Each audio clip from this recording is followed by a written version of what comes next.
Hola, que Dios los bendiga, bienvenidos. El día de hoy quiero tomar en forma inmediata lo que son los pasajes que quiero compartir con ustedes. Hay algo que realmente me apasiona y me fascina, son estos pasajes, lo cual habla del amor de Dios, cómo Dios se relaciona con el ser humano. Y ojalá realmente, porque para mí esta palabra, cuando tuve la primera oportunidad de escudriñarla, fue demasiada bendición. Quiero ir a la Escritura, al libro de Marcos, en el capítulo 1, dice así. Quiero leer palabra de Dios en el nombre del Padre, del Hijo y del Espíritu Santo. Amén. Dice así su palabra. Versículo 16, 1:16. Andando junto al mar de Galilea, vio a Simón y a Andrés, su hermano, que echaban la red en el mar porque eran pescadores. Versículo 19. Pasando allí un poco más adelante, vio a Jacobo, hijo de Zebedeo, y a Juan, su hermano, también ellos en la barca remendando las redes. Y luego los llamó, y dejando a su padre Zebedeo en la barca con los jornaleros, le siguieron. Amén. Soberano Dios y buen Padre, quiero darte gracias en esta hora por este mensaje que espero que realmente sea motivo de gran bendición para cada uno de tus hijos. Te doy gracias en esta hora y permita, Dios mío, que tu bendición repose fuertemente con nosotros. Siempre lo he dicho y una vez más lo digo. Dame la oportunidad de honrar, de glorificar y de exaltar tu nombre a través de las Escrituras. Y prometo dar honra y gloria a tu santo y poderoso nombre ahora y siempre. Amén y amén. Bueno, hay algo que realmente es fascinante, no sé, pero siento hasta cierta emoción con respecto a decir esto. Para estudiar la Biblia o ciertos pasajes de la Escritura, y en verdad para muchos la Biblia es muy mística y hay que estar en el contexto histórico para poder entenderla, porque si no simplemente no la entenderíamos. Por ejemplo, un paréntesis, hoy en día si alguien quiere estudiar algo, podemos estudiar, el que quiere estudiar astronauta, estudia astronauta, pues se puede estudiar desde ser astronauta hasta ser artista de circo, por decir algo. Hay una gama inmensa, lo que usted quiere estudiar, lo proyecta, su agenda y lo hace. Bueno, especialmente en la época de nuestro Señor Jesucristo, donde se desarrolló toda esta historia, o toda la historia de la Escritura que nosotros conocemos del Nuevo Testamento, el ambiente era muy diferente. Era muy diferente lo que es lo socioeconómico, lo cultural, lo geopolítico, etc. Hay muchas cosas que eran muy diferentes a lo que es la realidad de hoy en día.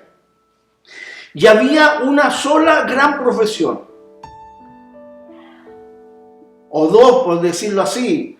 Una era convertirse en romano, tenía que ser de nacionalidad romana, pero para el gentío general había una sola profesión, que era ser rabino. Era el gran sueño de todo joven, ser rabino.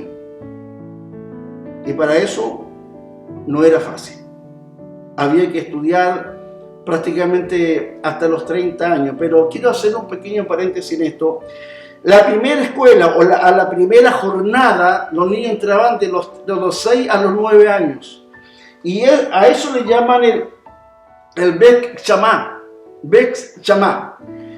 Y ahí en los primeros 3 años, los jóvenes aprendían cosas que son bien interesantes.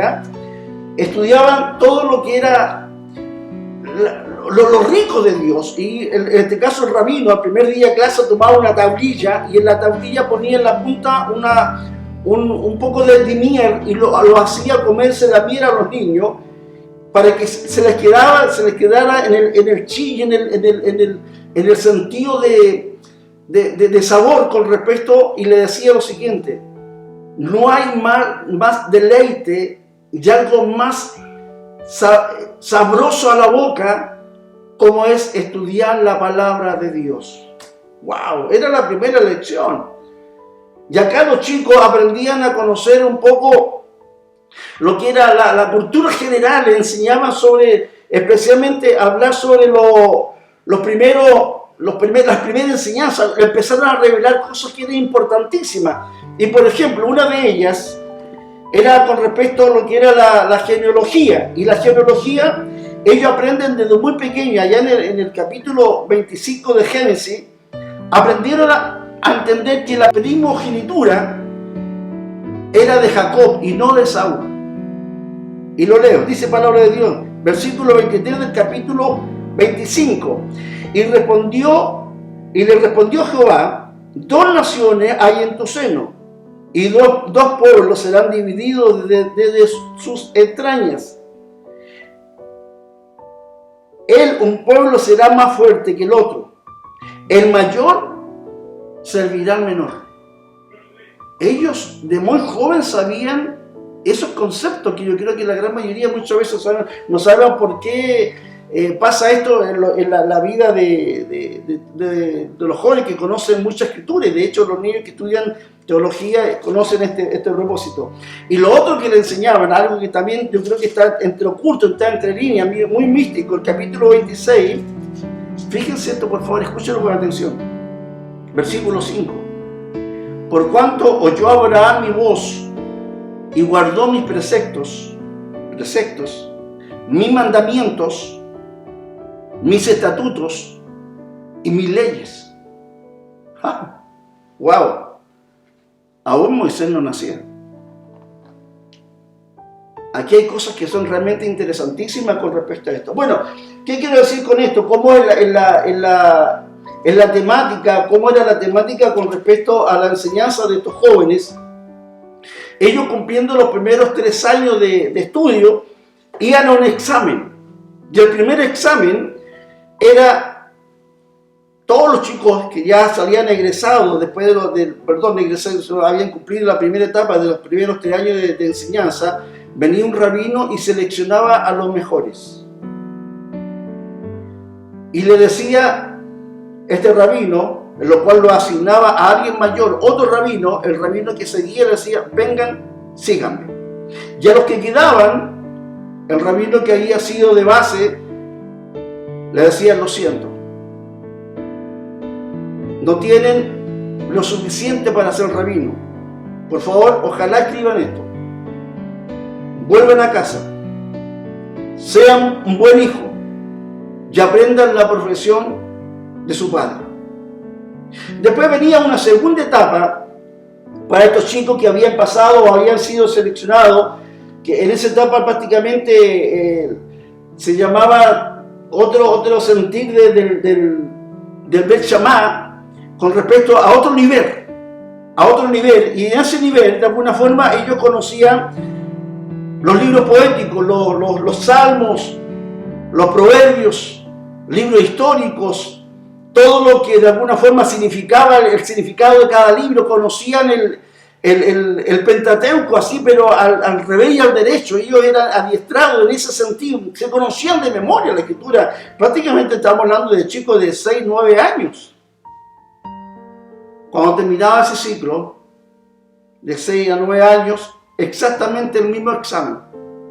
Terminaba esta jornada, el rabino los tomaba, seleccionaba a los mejores, los asignaba a otro rabino, y entonces el rabino le decía: vengan, síganme. Y al resto, exactamente por calcada la frase que habían escuchado hace 3 años atrás: no tienen lo suficiente para ser rabino. Vuelven a casa, sean buenos hijos, aprendan la profesión de su padre. Había una tercera etapa que era de los 9 a los 15 años.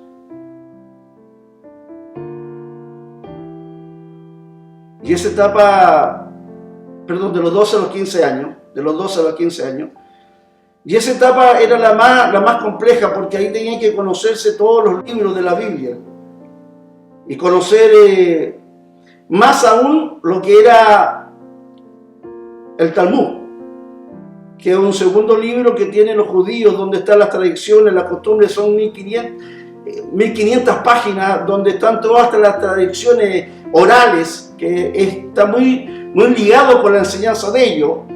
Y para aquellos que saben de esto, los que estudian teología de alguna forma, los que les gusta eso, van a llegar a entender eso, lo que era el Talmud, la importancia para los judíos. Todo lo que no está en la Biblia está anexamente paralelo a este libro. Y precisamente Ellos estudiaban todo esto y eran examinados después de 3 años más de estudio, que eran de los 12 a los 15 años. Y cuando llegaba esa etapa, exactamente la misma temática. El rabino venía, seleccionaba los mejores, los pasaba a otro rabino, y el rabino le decía: vengan, sigan.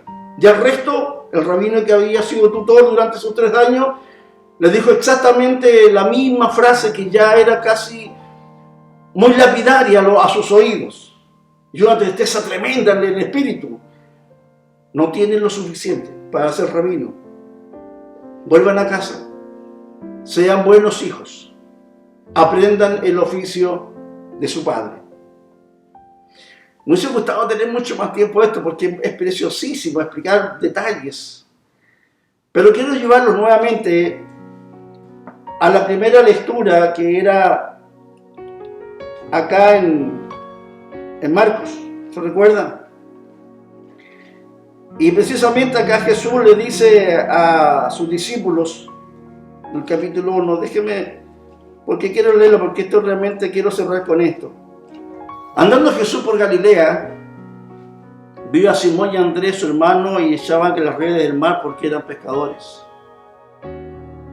Pasando más adelante, Jesús vio a Jacobo, hijo de Zebedeo, y a Juan, su hermano, también ellos en la barca, que remendaban redes. Luego los llamó, y dejando sus redes, el padre de Zebedeo en la barca con los jornaleros, les dijo: vengan, síganme.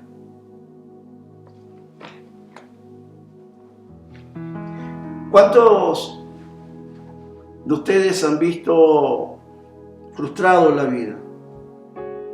Como que no han logrado llegar a la cúspide que ustedes soñaron, a lo mejor cuando joven, cuando niño, a lo mejor soñaban con ser esto. ¿Cuántos a lo mejor han tenido y convivido con frustraciones emocionales, espirituales, familiares y de distinta índole, porque no lograron tener a lo mejor un mayor piso educativo para lograr más proyectos en la vida, para lograr tener más logros en su existencia? No podía, porque simplemente no calificaban para eso. Y a lo mejor muchos de ustedes tuvieron que aprender el oficio de su padre.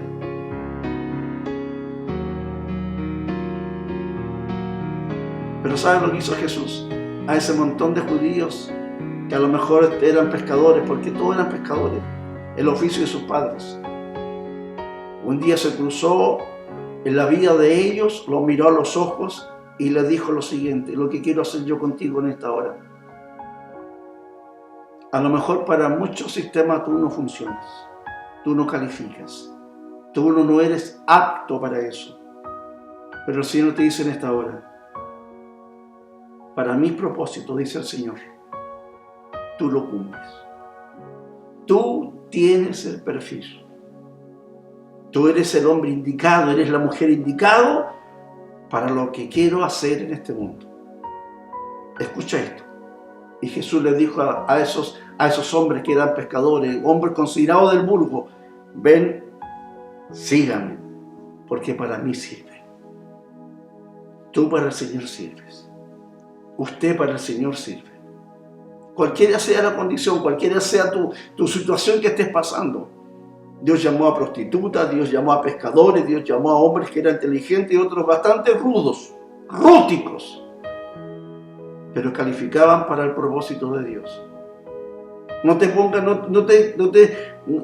pongas exento a este llamado.